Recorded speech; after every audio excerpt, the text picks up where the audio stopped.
Hello and welcome to this episode of The Hub on CGTN. I'm Wang Guan from São Paulo, Brazil. Welcome to the program. Now, Brazil is the world's second largest exporter of corn, soon to be the largest according to many estimates.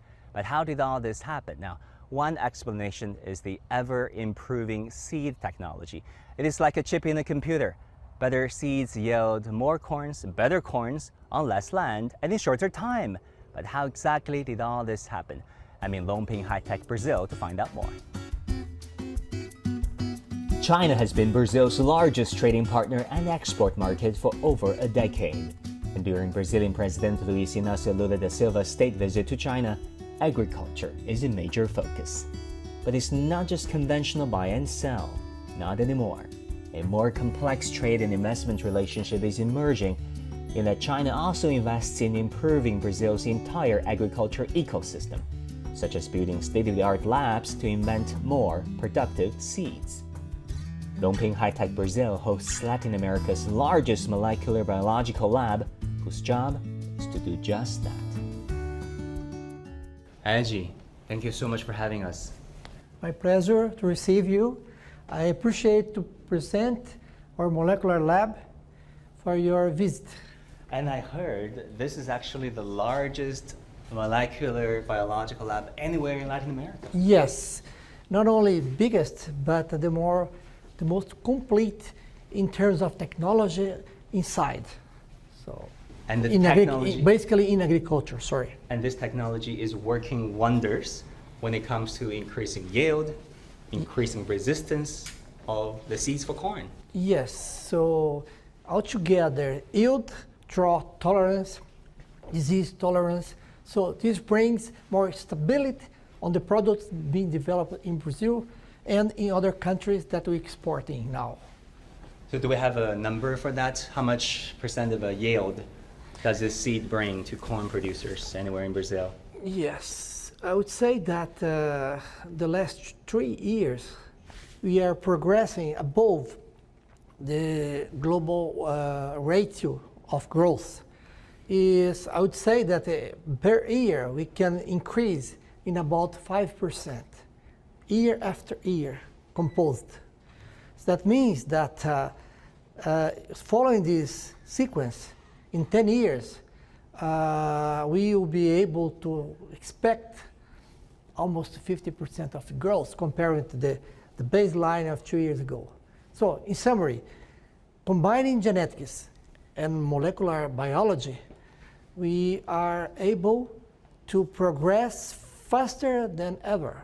In Brazil, the average used to be, a few years ago, about 5 tons per hectare per year. But we have farmers that is producing with our seeds about 15 tons per hectare, 3 times more than the average of the country. So we are developing high technology seeds to increase the total average of the country.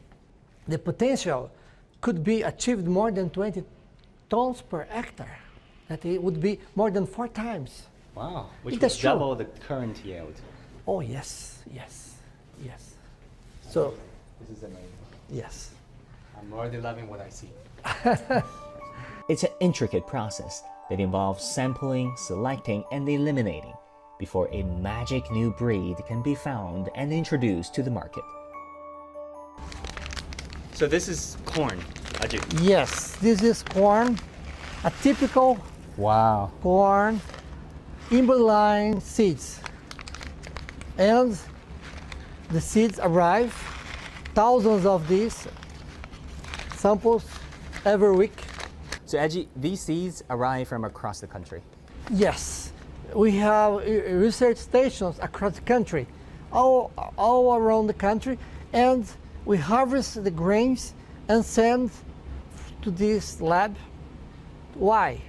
To check the purity, to check the presence of transgenic, to check the sequence of genes to help us to select better products.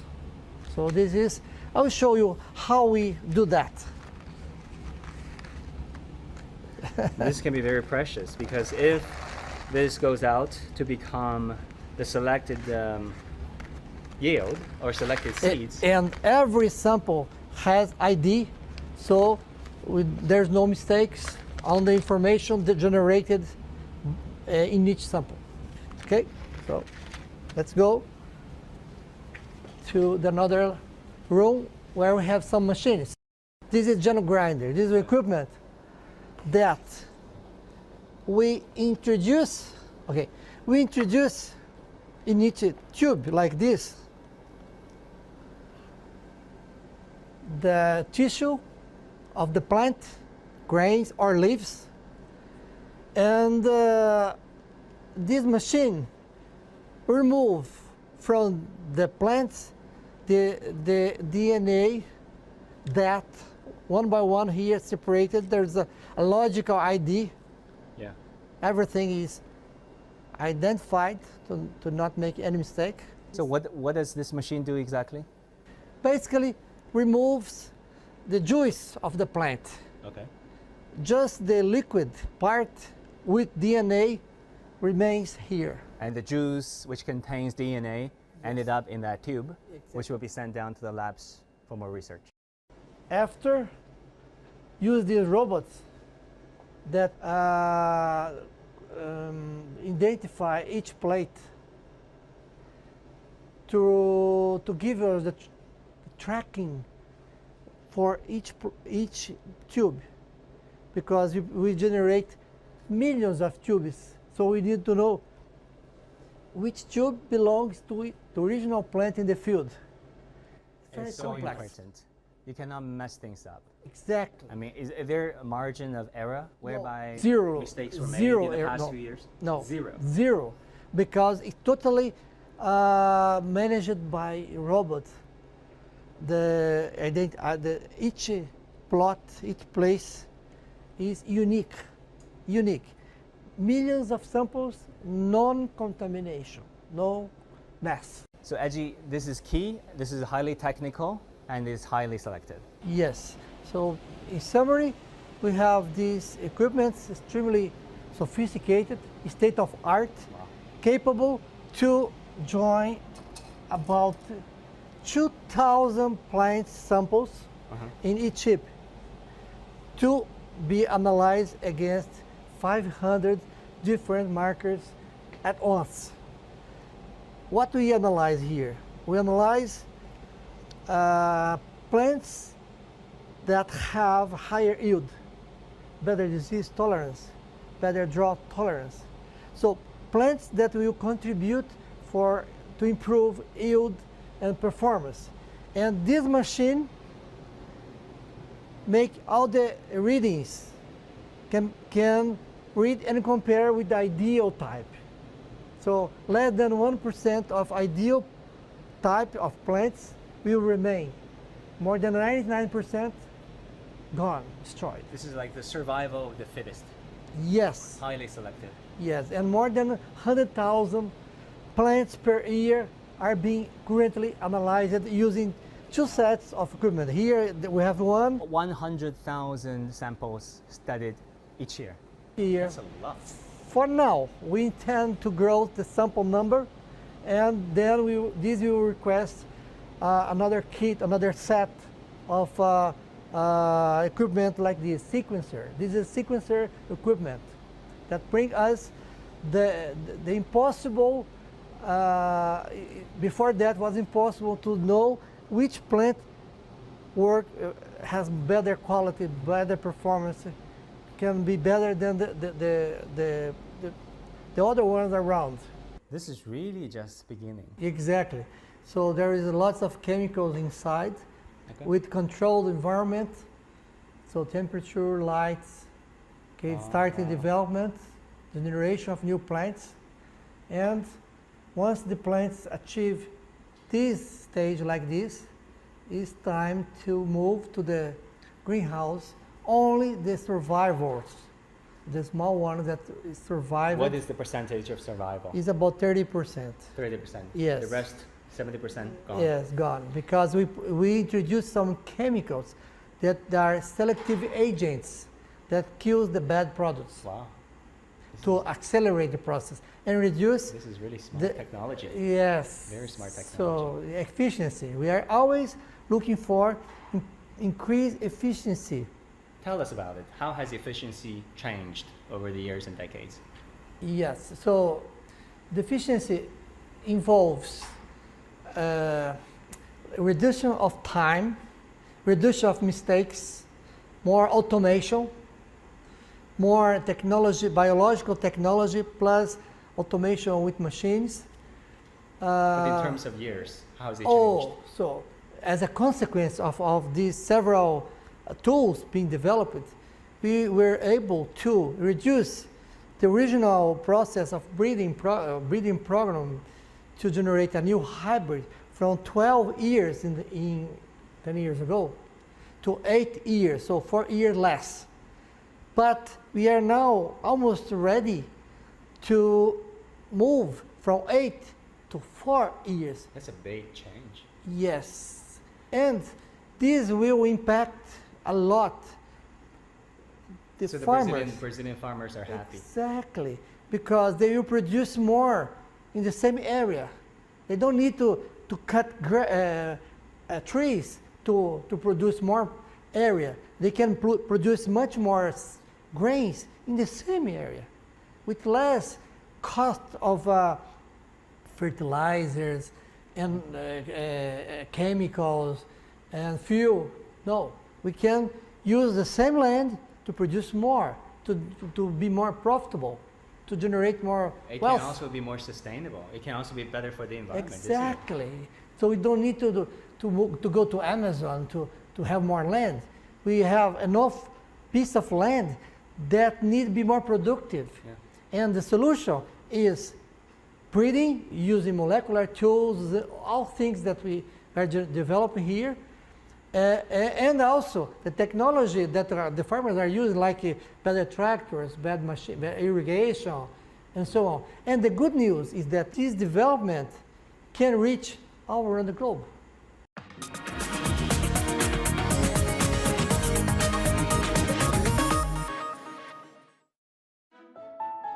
China and Brazil combined have to feed more than 1/3 of the world's population. High-tech companies like LongPing are attempting to be part of the solution. In this process, smart agriculture proves to be key. 施总，能不能先给我们简单介绍一下种业对玉米行业、对整个农业的关键的作用在哪里？种子呀，它是整个玉米生产的这个非常关键的一个，我们国内叫芯片。实际上呢，这个种子的发展就代表了农业的现代化的这个程度。粮食生产无论是在产量上面、抗性上面，都是取决于种子本身。所以这个种子应该来讲是整个农业的核心中的核心了。那能不能跟我们再谈一谈LongPing科技对这个整个巴西玉米业，包括将来大豆业和其他行业对整个巴西农业的这种帮助和促进作用，以及中国的科技、中国的智慧农业对巴西社会的贡献？我想从种子资源的这种引进开始，我们在全球的育种站当中的种子资源很多都引入到了巴西，实际上极大的丰富了巴西市场上的这个种子资源。那么这是我觉得生物的多样化对它来讲是非常重要的。这个玉米也好，大豆的一些病害也好，这个高密度的发生，核心的原因还是这个种群不多元化、单一带来的。我们多元化以后，能够带来这种抗逆性的增加。现在我们可以看到市场上，LongPing的品种是高抗病毒的。巴西现在正是病毒大流行的一个时代，而其他公司的品种可能会弱一点，这是一个方面。第二个方面呢，我们在原有的这种计算机的预测的这些技术的基础上，进行了大幅度的这个更新换代，包括用的设备、用的耗材试剂，都跟过去有很大的这个进步，大大的降低了植物的检测的成本。就像我们人去医院看病，过去验一个血很贵，做一个 CT 很贵，现在很便宜。便宜了多少？能不能给我们具体透露一下？我们大概在实验室里头平均下降了40%到50%的这个成本，比一些西方国家，比西方国家要下降40%到50%。实际上，我们下一代的检测技术，我们成本能够下降80%到90%，那么这就更可观了。我们能够做的这个检测的面会铺得更开，做到应检尽检，不再抽样检了。这是第2个技术进步。第3个技术进步，实际上就是种子的加工。种子是选育出来的，但是在加工环节，它很重要。我们加工环节最重要的是什么呢？最重要的是把不合格的种子给去掉。但是去掉不合格种子的过程当中，不能把好的种子给带走。好的种子带走以后，你整个成本就上来了。如果你混入了差的种子，那么农民又不高兴了。所以我们这几年在这个种子加工这个技术上，在巴西也有了非常大的这个突破。目前来讲呢，在加工领域，我们在整个巴西也是比较领先的。那能不能跟我们分享一下整个的一些宏观的数字？比方说，我们帮助巴西在过去的几年当中玉米产量提高了多少？未来又预计会提高多少？整个巴西的目前的这个全国的平均产量大概在5吨到6吨这么一个水平每公顷，而我们的品种平均大概在9吨到13吨不等。那么有些地方呢，这个水肥条件差的、土壤条件差的，它可能就在9吨；有些地方，这个土壤条件好的能做到13吨。甚至我们在高产竞赛当中，在南部，有些农场主，我们的客户已经做到了15吨。能不能给我们介绍一下LongPing种子现在在巴西市场的市场份额是多少？你觉得为什么会取得这样的成绩？我们目前呢，在巴西大概有20以上的这个市场份额，每年的统计数据呢，都会增加一点点，因为我们每年都在增加市场的这个面积。主要的原因啊，我觉得我们跟竞争对手的这个品种相比啊，我们实际上是有比较大的这个产量的增产的优势，产量的优势。同时呢，这几年我们也这个大幅度增加了这个售后人员的这个技术服务。巴西的农场主是专业农场主，种地是他们的生意，所以他们对于技术的需求是非常非常大的。我们从中国引入了好多这个田间管理的这些技术，优质的一些企业，比方说我们的这个无人机啊，我们的拖拉机啊，还有这个粮食的加工的设备，以及我们这个喷灌的设备。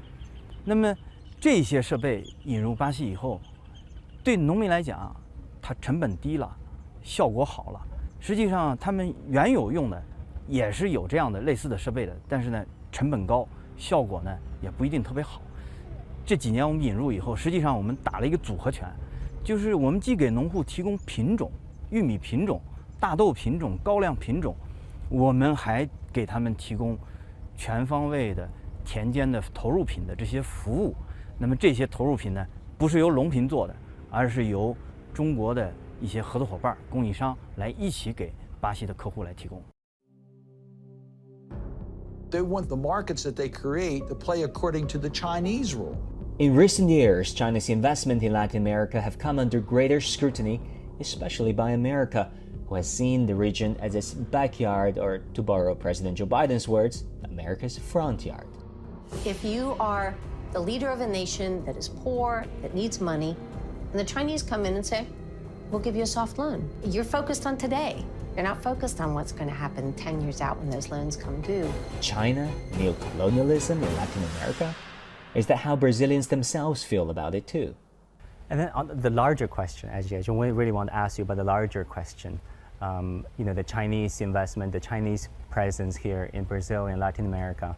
How would you tell the story of the Chinese investment here in Brazil and Latin America? Because it is generating quite a bit of controversy around the world. No, maybe the controversy came because it was the first time that a Chinese company invested a large amount of money in the West countries like Brazil, but they did the right thing because it's in the right environment where agriculture is growing very fast, where we have political conditions favorable to adopt new technologies. We have a structure that can help to export and feed the world, not only China, but the world.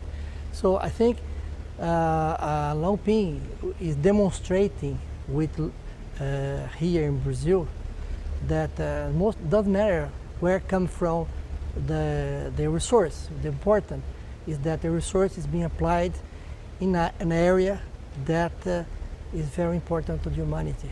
You know, Edgy, some politicians in Washington, for example, and in many other capitals, they're like, oh, the Chinese are coming. Latin America is, Washington's backyard, and now the Chinese is eating our lunch. How do you feel? Funny. It's funny because it's not true. Brazil is a free country that always was open arms to everyone that come here to work, to give employment, to invest. What's the problem? We are human beings. Doesn't matter if from Africa, Asia, or North America, Europe, doesn't matter. So what we need is a serious working together. That's it. This is not an environment just limited to a country or to the other. It's a globalized world. Yes. And we're all in this together. I mean, when the Ukraine war happened, corn production reduced. There's a deficit Yes. of corn production and output, Right. Yeah. and people were starving.